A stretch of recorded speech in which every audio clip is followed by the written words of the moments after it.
Hello everybody and welcome back to the Gate Youth YouTube channel. We've got part 2 of our Q&A today and the topic is love. What's love got to do with it? Ooh, what's love got to do with it? How? We have got 3 fantastic questions today. Number 1, what is love? Number 2, how do you know when you found the right person? And number 3, as a young person, can I have a girlfriend or boyfriend? And is it a Christian thing to do?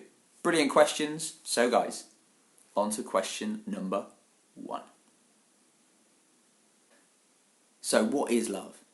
Fantastic question, thank you for sending that in. The first time we see the word love appear in the Bible is where we're told to love God with all our heart, mind and strength, or heart, soul and strength, and when we're told to love our neighbour as ourselves. And it's not a type of love that's a feeling love, it's a type of love which is I'm going to decide to love. So it's like a verb in a way.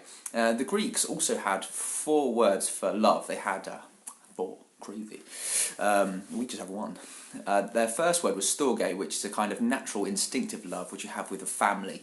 The second is phileo, type of conditional bond you have with friends. The third is eros, which is a romantic love that a husband and wife might have together. And the fourth is agape, which is a type of unconditional, benevolent, all-loving, all-powerful love. And that is the type of love which is represented by God in the Bible. There's a fantastic passage at the end of the New Testament in the book of 1 John chapter 4. I'm just going to read it out, it's a few verses. 1 John 4 verse 7, Bible. So, it reads, Beloved, let us love one another. Love is from God. And whoever loves has been born of God and knows God. Anyone who does not love does not know God, because God is love. In this the love of God was made manifest among us, that God sent his only Son in the world so that we might live through him. In this is love, not that we have loved God, but that he loved us, and he sent his Son to be the ransom for our sins. Beloved, if God so loved us, we also ought to love one another. Very famous verse, verse 8 there, which says God is love. So if we want to look at what love is, in its trueness, the agape, unconditional love, then we have to look at God. What is love? Love is God. And love was fully demonstrated to us in this, that God came in Jesus and gave his life for us. That is love. Okay, so question 2. How do you know when you found the right person? Another fantastic question, so thanks for sending that in as well. I'm going to start with talking about the idea of the one. I was at a seminar at Soul Survivor, a massive Christian youth conference this summer, and there was a brilliant talk, and it was by a lady, and she was talking about Love Island actually, and about relationships basically. She told us this story of the Greek myth of the idea of the one. And the idea in the myth is that back in the day when the Greek gods created humans, they created them very strong with 2 heads. But they were too strong, so the gods were like, oh, these guys are going to overthrow us. So they split them down the middle and they separated the people, one head and body over there, one head and body over there, somewhere else in the world. And the idea was that you would wander the world unfulfilled, incomplete, trying to find the other half of you, the one, for the rest of your life. And we really want to dispel that myth, that idea that there is someone out there who will make you complete, who will fulfill you, because that is too much weight to put on another human being, that they will fulfill you. So there is nobody out there who will completely fulfill you. There are people out there who you will have a fantastic, loving relationship with, but there's no one out there who will completely fulfill you. So how do you know when you found the right person? Because it's a slightly different question to finding the one. How do you know when you found a right person, someone who's right for you, who you could have a brilliant, lifelong, amazing relationship with? And And I think it all boils down to, like most things, I think, which is, does that person love God and do they love other people? And again, I'm not just talking about feelings, I'm talking about in every aspect of their life. Like with their time, are they loving God and other people? With their money, are they loving God and other people? With how they communicate with other people, do they love God and other people? You know, do they love God and other people with their life? If you found someone who does that, then they are a brilliant person, and they could be right for you. It's always best to pray about things like that as well. Another thing you can do is you can read Proverbs chapter 31. It is about the honourable, noble woman. But you can also switch that and honourable, noble man. And it's a description of an incredible person, an incredible woman who lives a really exemplary life. And it's got real like nuggets of wisdom in it about how to choose the right partner, what to look for, what to prioritise. So I hope that helps, guys. I don't think you need to go out there trying to find the one right now. You've got 70 more years on this earth. It's a long time, so there's no rush. God will bring the right person at the right time.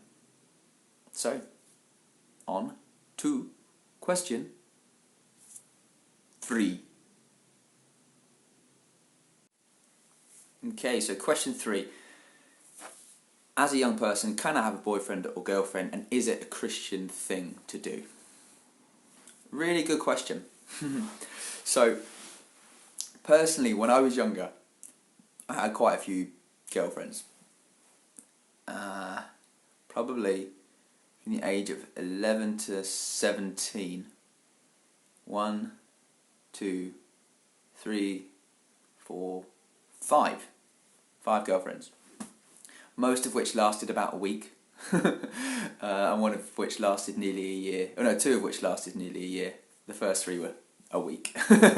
And it's a great question. So probably my first thought would be, if that's your question and if that's what you're thinking, guys, are you desperate to be in a relationship right now? If that's you, I'd ask you to ask yourself, why? Why am I desperate to be in a relationship right now? Is it that you feel pressure from other people around you, who lots of your friends are in relationships? Is it there's a pressure from the media, like the media creates this portrait of this ideal life, and in the ideal life there's always somebody in a like glamorous or wonderful relationship? Is it because you feel like that pressure and you want that? Is it because you don't feel fulfilled in yourself, that you're trying to be in a relationship so you can feel maybe more fulfilled? I'd ask those questions, and if any of those are your answers, I'd probably say that they're not the right reasons to get into a relationship. The right reason to get into a relationship is because you absolutely fall in love with somebody, and because that person is someone who is really, really good for you. They love God and they love other people, and you're good for them. That is the right reason to be in a relationship, I think. And you want to be thinking long term as well, because I think that there's no point like messing with emotions, because relationships are difficult and breakups can be tough. You know, why would you want to drag someone along, lead someone along, if you don't ultimately think you're going to be able to be with that person for a long period of time? You're just kind of playing with their emotions to make you feel good. It's kind of a consumer relationship. I'd also say that the longer you're in a relationship, the harder it is to break up with that person. So you might get into a relationship just because you think they're all right, I could be in a relationship, it's kind of fun. But as you go down the line, it becomes harder and harder to break up with that person, because you don't want to hurt them, naturally. So I would say, don't go into relationships just because you think, oh, it'll make me feel good, it'll take some of the pressure off me, it'll make people notice me less, I'll be more normal. Those aren't the best reasons. So I would say you can have a relationship when you're a young person. I think that you have to search your heart, though, and think about the motives and your reasons. You also have to make sure that you chat with your parents about it and your friends about it. Are they happy with this, you know? What are their thoughts on everything? I think that's a really good, wise thing to do. And is it Christian? I don't think there's such thing as a Christian way of starting a relationship. In the Bible, people just got married like that. They'd go and ask each other if they want to get married, and they'd make it work. So I wouldn't say that being in a relationship is or isn't Christian. I think that the way we can go about being in a relationship, though, can become Christian when our focus is God. Are we loving Him? Are we loving other people? Are we helping the person we're with to love God and helping them to love other people? Like, I think that would be a Christian relationship where God is at the centre of that relationship. That's a Christian relationship, actually, when God is at the centre of your relationship.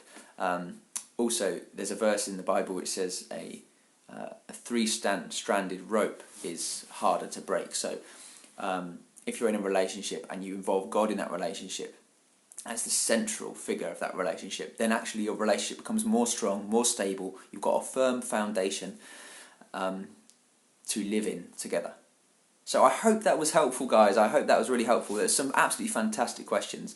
I love to answer questions about relationships and love and other things like that. Please comment down below what you think of things in the video, if you've got any questions because of my responses, if you've got any requests for other future videos, other themes, topics, or you've got any other just stuff you'd like us to cover in these YouTube videos, in the content we produce. It'd be great to hear about it. So guys, also don't forget to like and subscribe, and we will see you very soon. God bless. Bye.